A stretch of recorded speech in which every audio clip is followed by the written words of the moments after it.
Hello guys, welcome back to Real Talk Kenya, your home for everything entertainment. So today, just wanted us to talk about this issue ambayo ime trend the whole week, and that is the issue na this Russian guy who's been recording his encounters with women, and that is both in Kenya and these other countries. I had a few things to say, but again, nilikuja nikakutana na this video ya this lady. This is the opinion ya this lady, and we'll discuss hiyo issue yenyewe alongside what she had to say. So without much further ado, let's get started. Hello, ladies and gentlemen. Allow me to say something about what is going on in the country, about this Russian guy. According to Malcolm says that this guy is HIV positive because apparently research has been done and that is what has been discovered. The guy is HIV positive. The sister reported him to the Interpol and he's been arrested in Japan. We'll talk about that later. So first of all, that information is false. Wajua nilikuwa naangalia whether that whole issue ya kwamba he's been arrested or kama kuna HIV is true, and up to now it's actually just a bunch of rumors. Niliuliza Grok is the Russian guy who's been having one night stands with Kenyan women and recording the encounters arrested, and the answer is no. The Russian man has not been arrested, and Ghana ndio inaonekana ni kama wame make some move, wanajaribu kuona vile anaweza shikwa so that akuwe prosecuted na laws zao. The guy hasn't been arrested.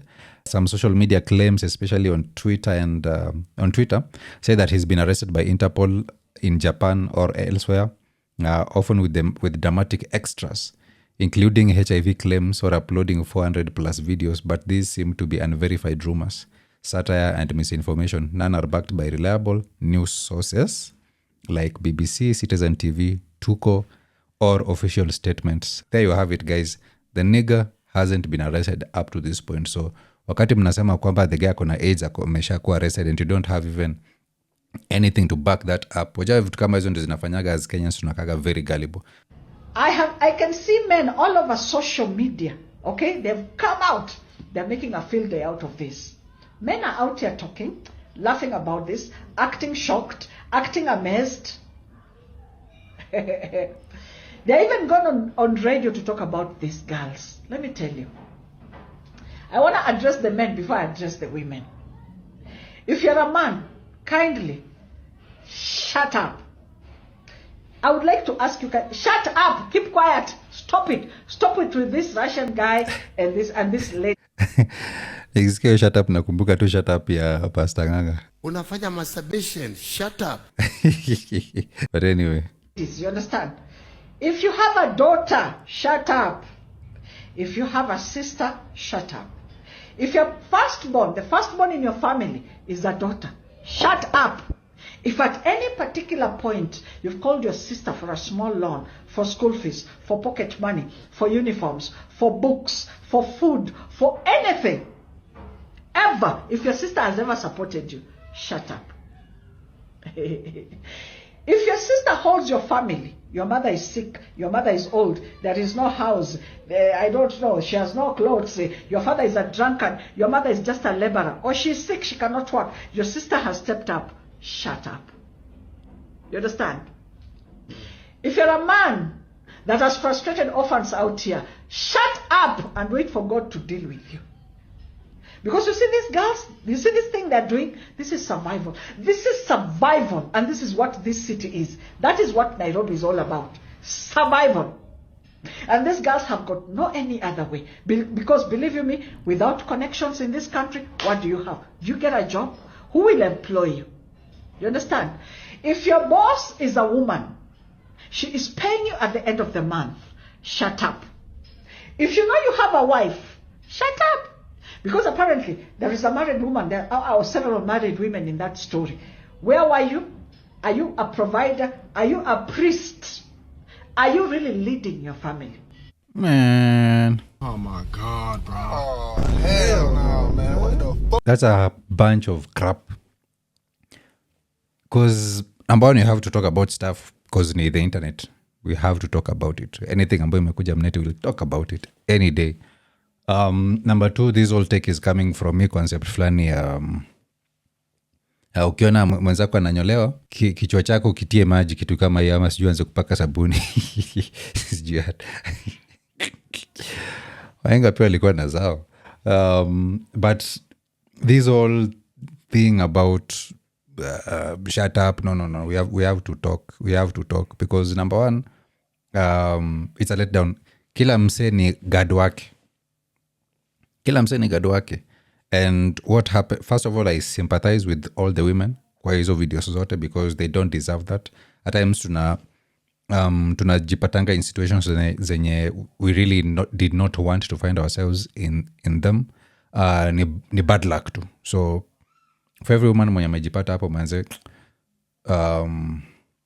yeah, we are really sorry that you had to encounter a psychopath. But again, you just have to guard yourselves because women mnajipatanga, and anybody else too, because tulikuwa na this lady the other day mwenye tulikuwa tunajua ni victim, but kumbe the guy ndio ni kama alikuwa victim wake. You guys are really delicate manze, and we don't like to see you in such situations. Nyinyi ndio mna represent the sanity ya society. So if you guys are fucked up, then the society is basically fucked up. Just see men, tutajenga bridges hapa na pale, we'll pay for mahos hapa na pale, but that's because that is what we've been doing since eternity. The Bible, you had people like Judah mwenye wife yake alikuwa mededi na alikuwa analipia hose, sindio? So that's something that we've always done. No. But in the society, we've always had like sane women. I know that times have changed and priorities imekuja zikabadilika with the time. But the most important job, the woman imekuwaga taking care of watoi. And sai imedunishwa, which is crazy. But there is a reason as to why hiyo imekuwaga very important. Because when you have a sane woman raising watoi wake, then you have smart kids. You have kids when you tomorrow will be something in the society. Sindio? But when you have a woman mwenye is just haywire, then that is what you have in the society tomorrow. And actually even what we have today in the political space, that's the result of just bad parenting, because watoi hawakufunzwa anything to do with kukuwa na tabia nzuri and stuff. That's why people feel like if they don't like you, they'll organize for you to be beat up. If they don't like you, wanaanza kunyang'anya anything ambao uko nayo. If it's wrong for the normal mwananchi, it's wrong also for wale ambao wako huko juu. So what we have today, a failed society, inamaanisha to just failed parenting basically. And saa zingine pia the parent anaweza fanya everything they could just to ensure that the child grows up right, but then inakuja na geuke inakuwa vitu zingine, because we know the father of Satan is God, because and God is holy and God is all that yenye inasemekanaga kuwa, but amekuwa na a haywire child, but at the same time alikuja kuwa na another child called Jesus mwenye naye malikuwa straight, so that now we have a war yenye ni between siblings. I'm saying all this to say that your job ya ku raise kids manze is the most important thing in the world, because all these children, kwako ni mtoi, kwangu ni mtoi, kwa jirani pia ni mtoi, sindio? Lakini wakitoka hapa nje, it's a community, and then tomorrow we live for them, our systems. So if we've raised them in a fucked up way, then what happens? Systems zetu za kesho zitakuwa fucked up pia, because that is what we've produced. So garbage in, garbage out, sindio? Like kipanda mahindi, wezi enda kuvuna maragwe. So like that is what happens. So yours is a very, very important job, and I don't know why this very toxic feminist movement inakuja inaanza kudunisha raising children. But raising kids in the society, that job ambayo the woman amekuwa kifanya for ages, that is the most important thing. The most important thing. These are the questions men should be asking themselves. Men should be very sad in this country today. Why? Because they have failed God. No, but see, we are sad. But we're not sad because we failed God. We are sad because our women wanajipata kwa situations zenye wafai kujipata in the first place. Because these ladies, I want to bet, walikuwa na relationships, and these women unajua anatupatia scenarios, but none of them is verified. We don't know that ule mama mwenye alikuwa ameishia na the guy yule alikuwa na watoto, you don't know that akona husband who is not taking care of her or not. No, we don't know. Number 2, even the ladies wenye the guy alikuwa na encounter, we don't know whether walikuwa in these situations ati hawana jobo sijui nini. Wajua all these ladies were victims of one thing. And what is that?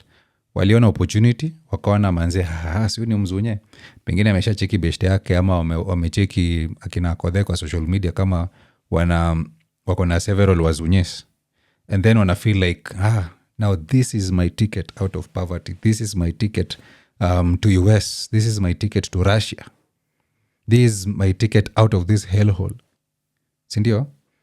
But then wana feel like if they please the guy, they'll have control over the guy, because at the end of the day, whatever you want to call it, it's control, because walikuwa na feel like if they give the guy Pudesh,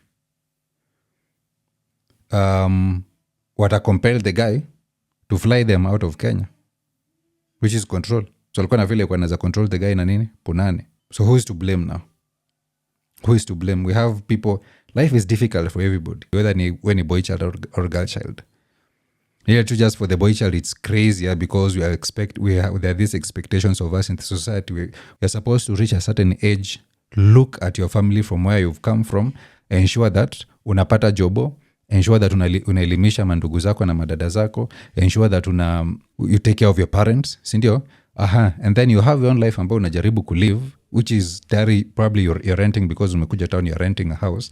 Okay, you're supposed to pay rent, you're supposed to furnish that house, you're supposed to get supplies zako za kila mwezi, unaelewa? So you have all this, and then unafika age fulani hapo ushaanza kuambiwa, ukienda Moshadho unaanza kuambiwa manze, wewe ni aje bana tukue na mse. Okay, wasiwa nasahau that wewe kuwa na mse inamaanisha you're supposed to be in a position where you provide for them, but nobody is giving you that ability to provide for anybody. Where ni kila mse mwenye ako around you is a leech. And I'm sorry to use that word, but that is the case. Kila mse mwenye ako around you and depend on you in one way or another. So when this person, when you host, and every other person around you is a parasite. And then they expect ya kwamba you've reached this age manze, niaje tukue na mse. Unapata mse, you have to because now that is your life. That is another step in your life. And it means that you have to take care of them. You have to take care of your wife. You have to take care of your kids. You have to ensure that kila kitu iko secured today and tomorrow. But remember ile baggage ingine bado umeacha hapa nyuma. And nobody is going to say that, hey manze, since nani amesha chukua mse, ebu acha to step down kidogo, tusimsumbue sana na tambua manze, ebu cheki vile unaweza kuja uanze kushughulikia pia hii, just because you have a wife, just because you have your own life going on doesn't mean that you forget about us. So like you just have a bunch of you just have a group of people when you're nakutegemea at the end of the day. And it's good, but it's also again fucked up, and it's fucked up whenever these people feel entitled, because when I feeling like just because you are their son or just because you are their daughter, then everything inafai kuja by default, and nothing is supposed to be earned. Kila mse ni a free load. So regarding the boy child's life, man, it's a hellhole. It's the worst thing ambayo unaweza fanyiwa. But we struggle, unaona? Only a few of us utapata kwa wanaenda forex in quotes. Macheki? Hadi inabidi manze tuwashosi mtulie bana, cause tough kiasi manze. Macheki kama unaamba ati sijui bla bla bla bla bla, sijui jamaa endesha sijui ndai gani, like processes ya kufanya hizi stories zote, you never see them, but somehow msia anatokea tu from nowhere and like this guy is a millionaire. But ba inabidi tuwasho bana, simtulie bana, kwani mko na haraka gani bana? So like you can never say that the girl child's life is so crazy or design kuliko the boy child's life. Ona the boy child manze tayari ushafika age fulani ushaanza kuchinjia mdenge hata history zako kwa za unado. Mdenge hata history zako if you're not able to buy her an iPhone. We mwenyewe na ngozo natumia broski. Watumia kina Infinix bro. And I'm not shitting on what's Infinix, but unatumia Infinix, mdenge anadai nini? Anadai iPhone. na si iPhone fulani hapo sijui 10 sijui whatever.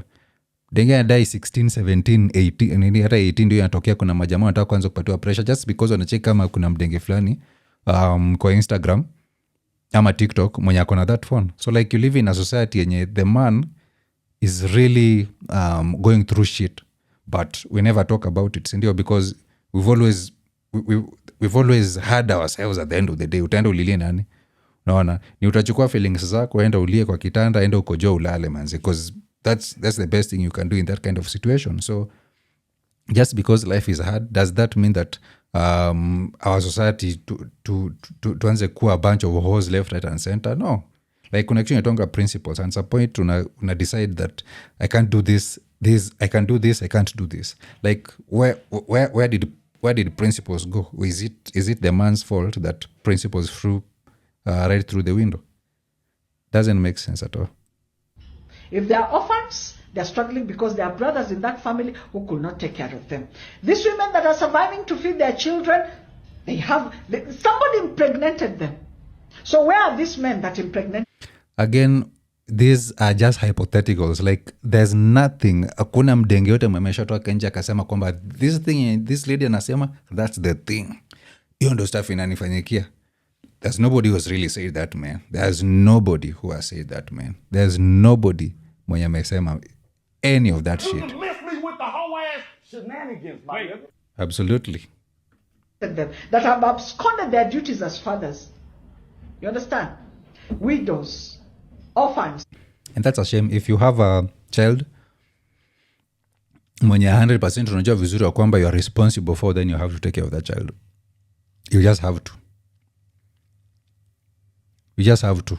At least that's the best thing about it. You don't have to be you don't have to be in a toxic relationship. You don't have to be in a bad relationship, but just ensure that you're taking care of them and that they know that you're taking care of them. That's very, very important. Or just see, there are some of us men who are really suffering today, even in relationships, just because we did not have a proper father figures in our lives. So don't let your son or don't let your daughter grow up not knowing ya kwamba uko, not knowing ya kwamba you do stuff for them. But anyway, I don't know everything. Men, kindly, men, you are in every step of this story. You are in the middle of this mess. No, the guy alikuwa in the middle of whatever. The guy alikuwa in the middle of whatever was going on. Sisi kama men, we were chilling. And inaitwanga dick and pussy business. Ni stuff inafanyika huko, and then after vitu zimefanyika, sisi tunakuja tunaanza kusikia ina ndio ilikuwa imefanyika, and then people expect us somehow to be very liberal with whatever is happening, to be very neutral. No, we have to take a stand, man. We have to say, man, this is how we feel about this, because ama denge wamekuwa ki make life ikuwe hell, and that's why actually men are angry. Wajua sio na women like this wanakuja wanaanza kutubongesha mbaya, yet our interrogate where our feelings are coming from. No, and that's because men wamekuwa treated like shit, especially hapa in Kenya. If you are a man, tayari ushaambiwa kwamba sumlisikia ile ngoma ya nani umdenge anaitwaje, Saro ilitoka juzi, pesa ndio suluhu ya kila kitu. If you don't have money, you can't, there's no way to be loved. Naelewa, because sisi we love unconditionally. Like we can take a bum and live with them, no problem. Tuwapeleka wherever, tuwapeleka watengenezwe nywele, tuwapeleka watengenezwe makucha, tuwabaie manguo za kila aina, sindio? And you do what? And you live with them, sindio? Because that is what we do. Like we'd never care about that shit. But ladies, I wanna date up, unaona, so that the guy mwenye akona yeye lazima kue ana earn more than yeye, ama in the ideal world again inafaa ikuwa kwamba at least the guy, you have to take care of your guys, you have to take care of your woman, your kids. That is very, very important. Your woman should not handle that for you. You're supposed to do that, because that is what makes you, like a man, you're nothing without responsibilities. Naelewa? So you have to do that. We have to talk about this kind of shit. Like hatuwezi kuja tukanyamaza tu simply because tunakuwa rage baited. Umdenge huyu and respectfully simjui, but anatu guilt trip. So we're not supposed to say anything because the girl child amejipata kwa ngori fulani. Na we've always been treated like shit. So when we see things like this, tunakuja tunasema, what? Yani mnatupitisha through, like we need to get you an iPhone, we need to take you sijui date sijui wapi, tunafaa tukupeleke Solfest, tunafaa tu... Yet this nigga anaweza kuja atokelezee tu alafu akuulize tu jinako and then akwambia unakaa fiti and then akwambia ongei kizungu vizuri and akwambie si tunaweza link up and same day, then delivering the same day manze. Tough. And that is tough. Yani waja kuna privileges zenye zinaku... some niggas are really privileged. This situation imetupatia imetupatia blueprint, and men were supposed to take this blueprint and work now seriously. One ni lazima ukuwe light skin. So man, vile madenge wamekuwa bleach itabidi si pia tuanze kubleach manze, tuanze kutafuta na hizi mafuta sijui kuna sijui Santa Clara ama sijui inaitwa nini, sijui inaitwa aje ya kubleach, and tuanze kubleach manze tukitoka panje si ni wazungu design nyingine. And then number 2 ni usijue kizungu sana, because ikiwa unasema kizungu sana then italeta a lot of conversation. So since utaki kizungu sana, since utaki a lot of conversation, jifanye ujui kizungu. And then number 3, compliment, sema manzi unakaa fiti. And then number 4, to link up. It's a 4-tier method which has been very successful for this dude. So the fact that it has worked for him in Amanisha, it can also work for us, indio? So that is all it takes. Like ni ukwe tu na base yako tu fulani tu, and then uende ubleach tu, and then uende usikwe na kizungu mingi, and then compliment to, and that's it. Apparently that is the blueprint ambayo imewekea this nigga. Jua mimi nimetoka Moshada place yenye ndio chinjie mdengeo design na kubalie same day, ilikuwa inabidi unaenda kwa mzee fulani hapo jua home there's this, kulikuwa na kamto fulani hapo yetu tulikuwa tunaishenga kuoga. So ilikuwa inaitwa hall because ilikuwa big, and majamaa ulikuwa unatokeaga juu, and then unatoa manguo kabisa unakimbia alafu unajirusha tu kwa maji direct, because ilikuwa kamlima fulani hivi tu, unaona. So like yeah, it was a very fun place, but kando yake hivi kulikuwa na kanjia fulani hivi ulikuwa unapanda juu kiasi alafu unaisha kwa nyumba ya mzee fulani hapo, ama ni boma yake. Mzee nilimchekingi hadi nikajulizanga kwani ni wife wake ama ni daughter wake, because that guy I think was like 80 years old, because alikuwa anajikojoleanga, but alikuwa na wife mwingine hapo manze mdogo, like alikuwa na wife mdogo mbaya mbovu, mdogo si ati mdogo compared to age yake, because ule mdenge probably alikuwa somewhere in 20s 24, 23, 25 hapo, and apparently alikuwa amenyang'anya some guy. So the story was alikuwa naishianga huko ni because mzee alikuwa na dawa. So ukiona kwa nataka kuchinjia mdenge, na ulikuwa naenda kwake alafu anakupatia dawa, and then sijui ulikuwa ndo unasalimia mdenge, and then once umesalimia mdenge, sasa wewe every word you speak is guaranteed to feed the fandom, si ndio? Quoting cold there, but anything about ulikuwa unasema ilikuwa ina pass, naelewa. So and there's a friend of mine mwenye ali succeeding in story mbaya mbovu. Me, I was always this guy mwenye, man, I don't think I really want to do that. So yeah, so nilikuwa na kanyaganga nyuma kiasi, si ndio? But yeah, that is the only way ambao stuff kama ingefanyika. But this guy 40-year method, bleach, sikuwe na kizungu mingi, compliment, ask, na hiyo same day delivery. Yodo nakuwa nshindwa, kwani Jumia bana mko na kompe kweli, because wakati nyinyi tukioda stuff inakuja after 3 days, kuna wase wenye same day delivery manze wanapata tu instantly, provided wame bleach tu. Tough. When you keep on saying, oh, Nairobi ni chafu, nani anachafua? Is it not both men and women? So now, because of this story, men are beginning to act in this country like they have zero responsibility. si tumekuwaga wicked all these throughout these generations. Tumekuwaga wicked, hiyo ni 100% guaranteed, because unfortunately whether people want to agree or not, we are very different from women, and that's not the toxic masculinity talking. These are facts. Men go to war, women don't go to war. In the or went to war, women did not go to war. And any successful military itakuwa na 100% men.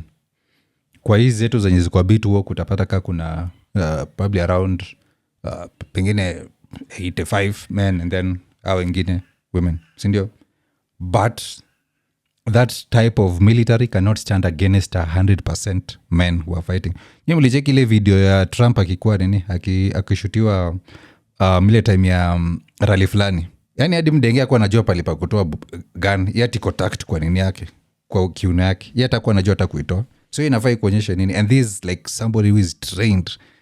Naona that was like the intelligence guys. Yet the lady akuwa anajua hata mahali pa kutoa bunde. So alikuwa anang'ang'ana tu nayo hivi. So like hiyo stuff inafai kuonyesha that the instinct ya the lady ni survival at the end of the day. Unaona, but the instinct ya a man at the end of the day, especially kwa circumstances kama hizo, ni number one priority yake ni kuensure that the person ambaye na guard is safe. Waelewa? So we've always been wicked, sisi men, throughout these generations. But the woman amekuwa keep the sanity ya the society, because it has always been the responsibility to ensure that we have a society that's functional. You have children that grow up to be great men in the society. That's it. Waelewa? So you can't come here and start blaming men for what some woman did somewhere. That's You can miss me with the whole ass shenanigans, my nigga. That's some shenanigans. And the saddest thing is to see men on radio like Spice FM. I've seen 2 gentlemen on Spice FM. They're probably in their 40s. I believe they have daughters. You should not be talking. Just keep quiet. I tell you, if you're a parent, keep quiet. Let me tell you something. Hata Bible ilikuwa inasema kwamba when mkinyamaza will make the stones zionge. So we can't keep quiet, man. We can't keep quiet. Just because something terrible inafanyika somewhere doesn't mean that we have to comment, because vitu kama hizo ndo zinafanyanga all these evils ziendelee. Like ikifanyika and we don't condemn, then inamaanisha that we condone. Because wakati ya silent, inamaanisha you condone it, but when you talk about it and muikashifu and you say what you have to say about it, at least inakuja na show mse mwingine that hey manze bu nisiende your design, sio? Being an African child is not easy. And especially if you come from a family where they have to depend on you. I am telling you, women are standing up. Women are showing up where men cannot show up, especially in families. Yeah, that's true. When a parent is sick, there is a high possibility the sisters will be up and down with that parent, feeding, clothes, hospital bills, buying pampers. I have seen it. It is the women that are rising up to this kind of responsibilities. Where are our brothers? Where are our fathers? You understand what I'm saying? There is no house in the village. I don't know. There is a problem somewhere. I don't know. Land issues. Oh, your mother is living in the slums. It is you as a woman. Yet you have brothers who are probably working.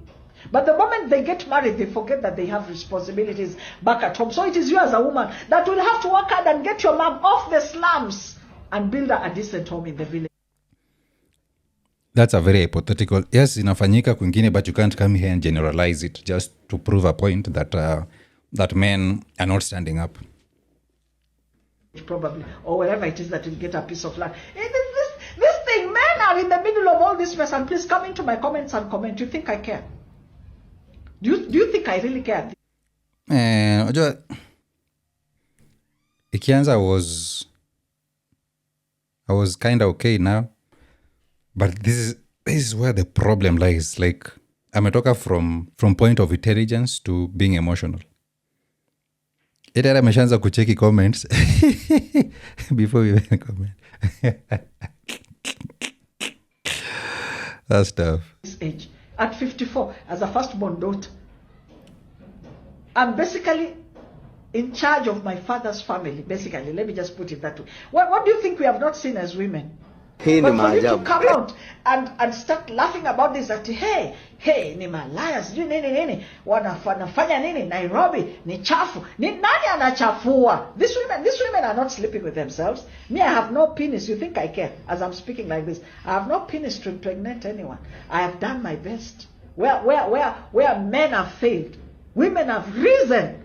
Oh my God, bro. Oh, hell no, man. What the fuck? Women have risen, and I'm not trying to support these women. What they're doing is so risky, because imagine if this guy was to kill them. Imagine if he was a serial killer. Imagine if this guy could even if he just walked around with some simple poison. He doesn't have to walk around with a knife, no. Just some poison, put it in their drinks and stuff like that. It's risky, this kind of, but what options do women have? What options do women have? When you have 2 babies and the father has run away, what option do you have? Si lazima you sleep around. Easy as that. Si lazima. And I'm sympathizing with women in this situation. I don't want to sound indifferent, but the women are going through the same thing as we talk right now. Yet they're doing all they can to ensure that they have food on the table. Yet they're doing all they can just to ensure that their children have something to eat. When they enda shule and all that, they're not whoring around. So you can't come here and justify all this crap ambayo inaendelea in the society just because you've achieved this or achieved that, when some men in your clique hawakuweza kufanya hivyo. That is some shenanigans. When your mother is in the village and she's not feeling well, she needs drugs by Friday. She's in need of drugs. What options do you have as a woman? Again, not whoring around. Not whoring around. Wacha niwashow story ya mama moja. Mimi nikiongea hivi naongea simply because I have a mom mwenye ali go through some stuff. Unfortunately, dad wasn't around at that time kusaidia. So she had to go through all that stuff alone. There was a time when life ilienda to left. So naelewa tu life saa zingine inakuanga tu hivyo tu. So life happened and mom ilibidi abaki na my 2 younger siblings, wakati sisi older tu tukapelekwa ushago kuishi na shosho. So we're talking somewhere in 2010. Dad kiasi baadaye ilikuja katoka, and then ilibidi atoke ende asake do. But then he wasn't around for quite some time. So now mom was left to fend for household yake. So sisi tumeishia moshadha and haukuwa na shit. Hapa nai mom is struggling because she can't pay rent, because hata by the time yenye si wenyewe tulikuwa tunapelekwa ushago, it's because tulikuwa tunacheki kama landlord saa zote amekuja akapark gari first floor, ground floor yani. Amekuja huku juu kuinquire about story na rent. Sasa amekuja na the wife, kuja unashindwa like, man, what's happening? Naelewa?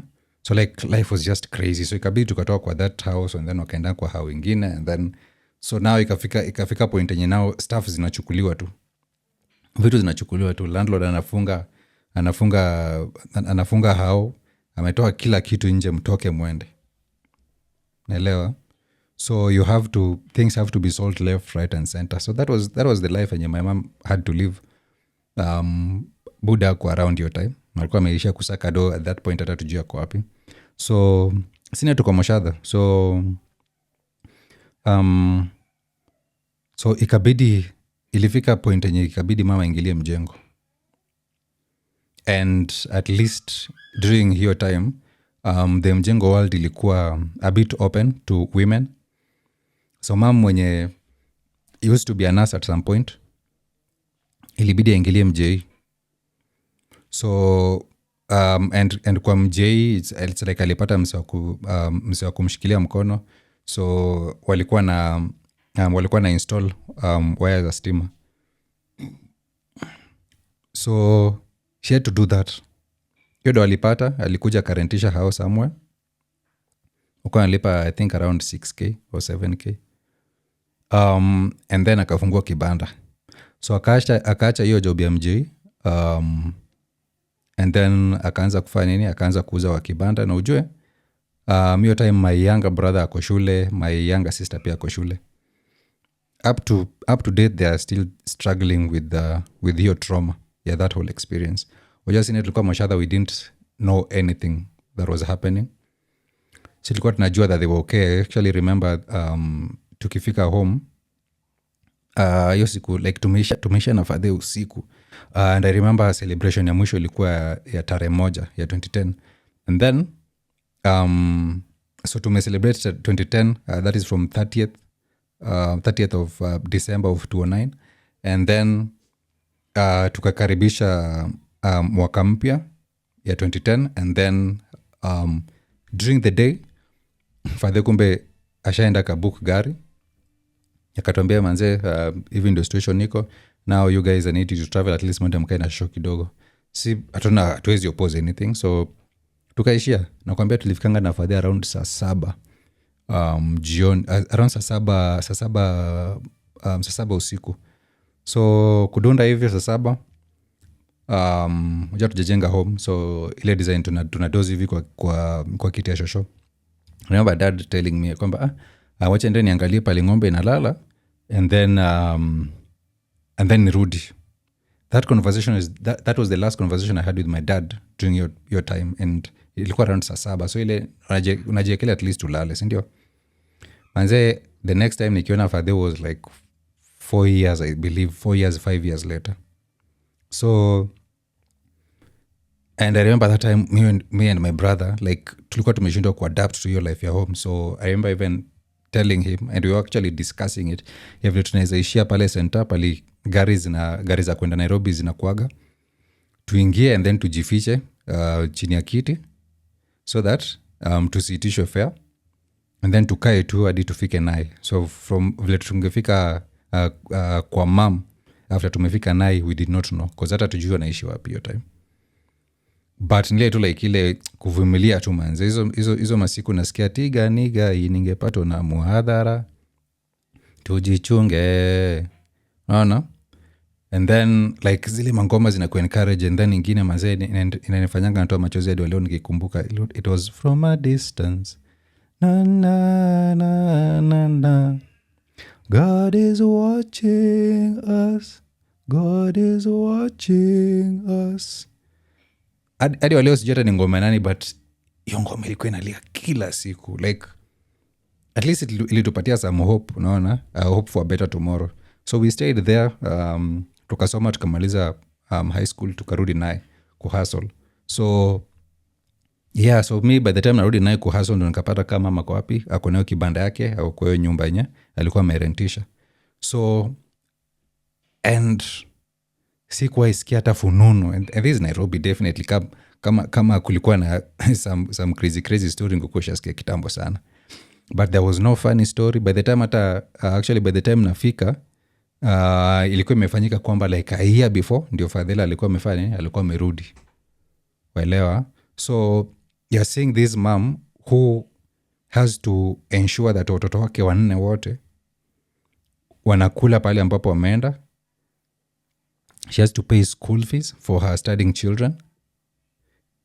Ilibidi afanye MJ. Waelewa? So I'm saying that kuna different breed ya women, and we just have a lazy generation. Ambayo ina feel like a shortcut is the best way, no need to work hard. The best way ni pata kamzunye, the best way ni pata ka sponsor and not work hard. Waelewa?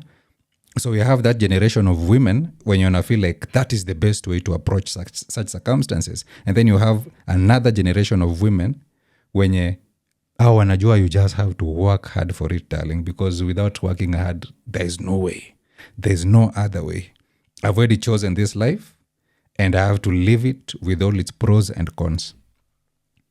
So you have shida ni moja, but you have 2 ways ya kudeal na hizo shida zote mbili za hiyo shida moja. So yeah, so who do we blame? Do we now blame do we thank the men because of women who work hard, and then point our fingers and put and tusoko nayo macho ya the men because of women who make poor decisions. Come on guys. Yo, actually, to me, I'm not worried. Sawa. But my word to the women is this: if you know you are with this guy, go get tested for HIV, because apparently he's HIV positive. Go. That has not been officially confirmed. That's just rumors. So we don't know if the guy is HIV positive or not. Hizo ni rumors za Malcolm too. Get tested for HIV. And I don't want to imagine how much sex you've had since he left the country. How much HIV you spread. But please go get tested and start on your ARVs as soon as possible. You understand? Just go get tested so that you can get some peace of mind. Get tested so that you can get some closure with this matter. Please. But men should not be talking. You all should be shocked. Particularly those who have daughters. Shocked. Sana. No, we can't be shocked because again we live in Nairobi. Elewa. Hapa Nairobi one night stands zinakuanga the thing. Hapa Nairobi same day delivery inakuanga the thing. Actually, it's reminding me of this song, 21 Savage. If you ain't effing on the same night, bitch, grow up. We are not really surprised because it already happens. So we can't be shocked. Mbona tukue shocked that some mzunya amekuja kabag a bunch of chiles and women? Why should we be shocked? Yet tumeona old guys wakichukua our young girls. Ishia tu kwa any mall. Utapata some very old guy, some very old white guy akona chile mwenye ni age yako or even younger. Unakuja unashindwa like, hey, oh my god, like hata amekutana naye aje. Ingewa nyinyi majamaa pia msikuje mkadanganywa sana hiyo ufala, because what usually happens ni wanaishia this hookup sites and then wanahaya mdenge for a day. So ukicheki hapo and then unaanza kupigwa hapo na pressure like, oh, shika hiyo do yako manze, it's like a G I think, or maybe 2 or even 3. Actually our kuwa hired for a whole day I think inakuwa like 5 Gs. Chukua ingia hapo nini haya, unaona, so that usikie vizuri if that is what makes you tick. Naelewa? Kama ndio safi nafanya nyonji then fanya hivyo, but again I'm not encouraging it. I'm just saying that if that is what makes you feel like you're a human being, then do it. That is what usually happens. Usidedi hapo na stress simply because umechiki some very old nigga na some young chile. And you have run away from family responsibilities. You're not there at home to even talk with your wife. You don't even want to be there because apparently now she has sagging breasts and the babies are making noise all over and she's smelling like breast milk when you go home in the evening. So your best escape is football, or you go to the club to drink. You see where the mess is coming in. No. Here's what we say. It's Embarrassing. See, you are making this very simplistic. Something ambayo iko a bit complex, unafanya inakuwa very simplistic. Going to a club does not remove any cojones from you. You're still the man that you are wakati ulitoka home. Elewa? Just because ubangaizangi home doesn't make you less of a man. You're still the man that you are. Elewa? So I feel like kuna a lot of projecting. A lot of projecting is really going on in this video. So and that is tough. Again, tunatoka from ile point here, just being intelligent to point anyway, just being now emotional and all over the place. So it's really crazy. So as you're drinking, you find another kamama there, mpango wa kando. So apparently you'll stop providing for this family that you started. And so even when the married men are... And men who do that, that's a shame, because once you have a family, that's your family, manze. You just have to do what you have to do to ensure that they are good. And that's fine. Married women are doing this with this Russian. I'm just shaking my head. I'm just shaking my head in pity because, like, seriously, we have a problem. And if the men will... And the problem is that we have already embraced the whole culture, and that is regardless of the ages. We've already embraced whole culture. And that is tough because I've seen, and we see them, so I don't even need to give any examples, but we've seen older women flirting with young dudes. So is that the man's problem? Is that the man's problem? The guy is probably hustling. Pengine mse wa jeshi ameishia kupiga war in place kama Haiti. No, anakume nagongewa home. So like, is that the man's problem? Is he supposed not to, is he not supposed to go and fend for his family? Guys, we're talking about principles. It shouldn't be that hard. We're talking about principles. Like you want, I think it all comes down to this issue, and I think hata hapa ndio pali video nitaikatia. But when you're dating and umefika point and you feel like you want a wife, number one, just ensure that the lady akona principles. And there's a huge difference between love and lust, and you have to separate these two. Love is self-denying. Welewa. But at the same time, it's also gratifying. So that, ukipenda mse, utampenda regardless of who they are, where they're coming from. Welewa. And if you're going to put them in a situation or in a position ambayo watakuwa uncomfortable, then what do? You withdraw. So that they never have to face any difficulties because you had to tie them to a situation. Waelewa? And then there's lust. Lust ni umecheki mdenge uko like, mali. Mdenge kona frambanya. Now that is lust. And lust is for hoes. No, lust,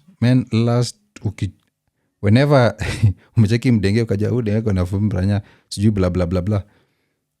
Just know you're in lust.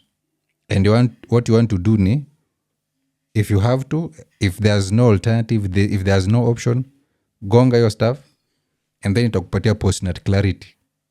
Ile design yenye utakuja useme, yako na frumbanya lakini sijui kama sijui kama namdai for like long term. Waelewa? Then deep. That is how you deal with lust, because the problem ambao we have in the society right now is that tuko na masimp na tuko na mamen wenye hawajui kutofautisha kati ya mdenge mwenye ni wa kuhit na uran na mdenge wa kustay na yeye wa kudecide kwamba huu ni wife. Like tuko na masimp wenye provided mdenge anaweza vaa miniskirt na kona majegi na kona frumbanya, then that's it. Like huyo ni wife material kabisa. And then unashangaa mbona unagongea. And then unashangaa mbona huwezi access simu yake. And then unashangaa ni nani anabonganga naye yenye ma weekend tu anaenda kukutana tu na mabeshte zake. Na ni weekend yenye atalala so that mtaonana the next day. Learn to distinguish between these two, love and lust, because hiyo ndio your ticket to survival, and at the same time hiyo ndio stuff ambayo itafanya nini, itakuangusha if you don't know how to deal with that shit. So yeah, not address this. You see, they're not addressing it. Instead, they're laughing. They're laughing. Can you imagine? They're all over social media. Those guys at Spice FM were talking, and I was like, oh my God. Pray that you do not die while your children are still in school. You men, pray. Because let me tell you, this is what happens in African culture. You're buried as a guy. The moment soil just touches your coffin like this, your brothers have taken over. And they'll take away everything that you left this woman. That's true. To support her to bring up these children. That's true. So mcheki kitu nye uburu anafanya na udia. Watu hapa nje wanateseka. Orphans they're not having it easy at all. They have no one. I'm speaking from experience. I had no one except my father's friend. If it was not for my daddy's buddy to hold me like this and show me what to do and where to go get a job, I'm telling you. Then again, wacha tuachie tu hapo. That's an example of a good man in the society. So you can't come here and just trash all men. Sema kwamba this because you guys are fucked up, so now the society is fucked up. No. The men have always been fucked up throughout generations zenye zimeshapita. Welewa, yet hizo societies zilisimama. What's very different na our current society ni we are fucked up with our women too, and that's the worst thing ambayo inaweza fanyikia any society, because when you have fucked up women and you have fucked up men, then the whole world becomes a global brothel. Welewa, so that nobody is thinking anymore. Nobody is thinking about going out to work hard. Nobody is thinking about taking care of the young ones. Nobody is thinking about anything that is important. Everybody is just thinking about themselves at the end of the day. So when you have a fucked up men and you have fucked up women, this is what you get. This is what you get. And na bado wachaki vile sasa tunapigwa mawe, bado kuna jiwe tutapigwa tena kesho, like, because men are always to blame for anything. Like whatever happens, blame the man. Whatever happens, blame the man. No accountability. Women itasemekana, oh, she's risky, oh, she's taking risk, but the men, hata kama si tulikuwa tuna mind our own business, because this is, and I'm even disappointed that I have to talk about this, because this is dick and pussy business. Wakati hawa sawa walikuwa na kulana si atukwa. It's not easy as an orphan. Wallahi. Wachaneni na wanawake. This thing is...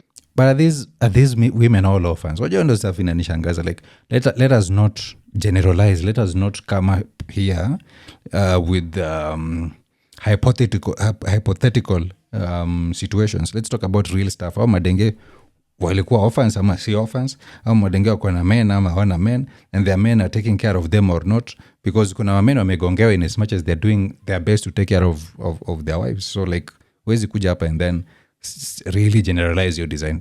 That really beats that really beats your argument and ulikuwa jaribu kupresent in the first place.